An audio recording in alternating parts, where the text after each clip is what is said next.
You're listening to 13 Questions with Scary Terry's Saturday Nightmare on Rock 94.7. We're also online at rock947.com as we continue our conversation with Greg Mackintosh of Paradise Lost, talking about his brand new project, Vallenfyre, and their new album, A Fragile King. I mentioned before, A Fragile King, it just has this... It has this brutal low-end rumble, the lyrical content's there, and I'm not going to torture you and make you go song by song, but there are several songs that really stuck out, and I've got a couple of questions about those. Okay. You have a song called Seeds on the album, and your brother Ross has written an excellent graphic novel about the experience that you and he and your other brother shared here with the loss of your father. That's also called Seeds. Where did the title come from?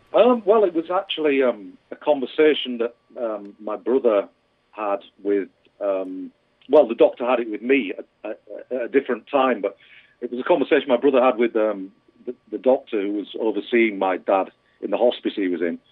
And it was the day, literally, that we were told that the cancer was spreading very fast now and there wasn't long left. And he was pointing to an X-ray and saying that the cancer was spreading like seeds through the lungs. So it was kind of something that stuck in our heads at the time, that reference. And it just seemed kind of an odd way for a doctor to describe it, but it also seemed quite poignant. And the song is literally about the last day I spent with my dad. It's kind of the saddest, most personal song on the album, I would have to say. It is. The lyrics with "Farewell, My King." I mean, it's very cathartic, and it's brave of you to put that out there. In addition to being based on the grieving process with the loss of your father, there are other themes on A Fragile King. And Greg, I just want to say that I feel like I'm getting away with something when I listen to songs like Cathedrals of Dread and 1,000 Martyrs while I'm working out at the YMCA, otherwise known as the Young Man's Christian Associations. I guess my question for you is, you're not a religious guy, I take it? Well, quite the opposite, obviously. As the songs progressed, as the band came together, I decided to kind of branch out a little bit more lyrically so that I wasn't kind of getting too repetitive, maybe, I don't know. So I just decided to write about a few things that bothered me or thoughts that I had on various things. And yeah, religion's one of those things where it's a bit of a bugbear for me. You know, I kind of, even from being a kid, I always thought it seemed a bit sinister to me, the way that it's all set up and the way that, you know, people kind of follow it blindly, and the people who run it just see it, well, I guess they see it as some kind of, it's a nice tool for them to be able to control people, I guess. And I just kind of wrote a couple of songs about that, you know, one specifically about that, which is Cathedrals of Dread, which is about the mentality of people who follow it more than anything else. Me trying to understand it in a way. And then, you know, another song like 1,000 Martyrs, which is more about a specific event that happened to me involving religion. That was a day that I was sat with my dad in the hospice, and every day this priest came, and he approached all the beds in the room my dad was in, and these guys are all dying, and he's approaching them all, and kind of, the way it looked to me was kind of harvesting souls or whatever. You know, he was kind of going up to these people and latching onto them while they were vulnerable. Nobody wanted him there.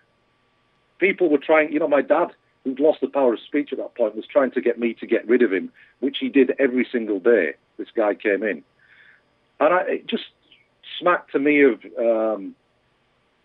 just the rudeness of it is one thing, and the audacity, you know, the kind of barefaced cheek to come in there and just, you know, they didn't know if these guys were religious or not. They could see that they were trying to get rid of them. And it just seemed really rude and presumptuous of them. And, you know, I just wanted to write something about the sheer audacity of people doing this and kind of peddling the promise of eternal life to people. You know, it's something that I don't adhere to, and it's something that my dad didn't adhere to, you know. In addition to the songs based on the loss of your father and the ones based on your feelings about religion, there's also a subset of songs that have a dystopian downfall of society theme. For instance, like My Black Siberia and Humanity Wept. what's bothering you about society today? I think a lot of it stems from consumerism and things like that. Everyone knows someone, or maybe you are someone who, obsessed with keeping up with the Joneses and just, the latest gadget and this and that. And, you watch the news and kind of, look away again and just glance at it, and there's people dying on there. And, I'm by no means a saint, and, everyone's fallible, but it just seems to me that there's this endless consumerism, and the way Europe's going at the moment with this, with the monetary system, and the way that countries are falling, like Greece. It just seems like this can't go on forever. You can't. People just can't behave like this, and countries can't behave like this. There's got to be some ceiling that we hit. You just can't keep on printing more and more money just to cope with it. So I don't know. I don't have any answers. Don't get me wrong, but I can certainly moan about it. You and me both. We on this side of the pond, so to speak, we call it stuffitis. You're just so obsessed with stuff, and it just, where's the... you have people that try to fill that hole by shopping their way through it, I guess. Yeah, and I think it's classed as like a genuine addiction now because of the endorphins it kicks off in the brain. I was reading about it recently. These people that go out and shop every single day, they've got a similar addiction to heroin addiction as far as endorphins in the brain go, By the way, our notes about consumerism aside, A Fragile King is a fantastic purchase, very affordable from iTunes or anywhere else that it's on sale. Please download it legally. There you go. Now, Greg, we got two more questions for you. Is there a question that you wish someone would ask you in an interview, but no one ever seems to? No one ever asked me if I want any money. You are the second guy from Century Media Records to put that up. Are they paying? Are they not paying you guys well over there? Who was the other guy? It was Max from Creason. He said the exact same thing. He's like, I wish somebody would offer me $1 million. You guys got to work out your contracts better with Century, man. Yeah, I'll have to call them after this interview and work something out, I think. There you go. Our final question, Greg, and then we'll let you go. 2 years after the loss of your father, with the experience that you have, what would you say to someone who's dealing with the loss of a loved one tonight? I'd say, really, it's better to have good friends around you. You might feel like being alone a lot of the time. But, I found that I was angry at my mother for no apparent reason and things like that. And I don't know, you kind of become a martyr yourself. So it's best to have good friends around you and maybe try, if you have the feel for it, to maybe turn it into something more positive. I managed to do that, fortunately, and so did my brother. And I don't necessarily think you have to be professional in something to be able to do it. My brother doesn't do that professionally, but he managed to do it. It's a good time for maybe realizing that it's time to go out and do something and not just sit there and think about it.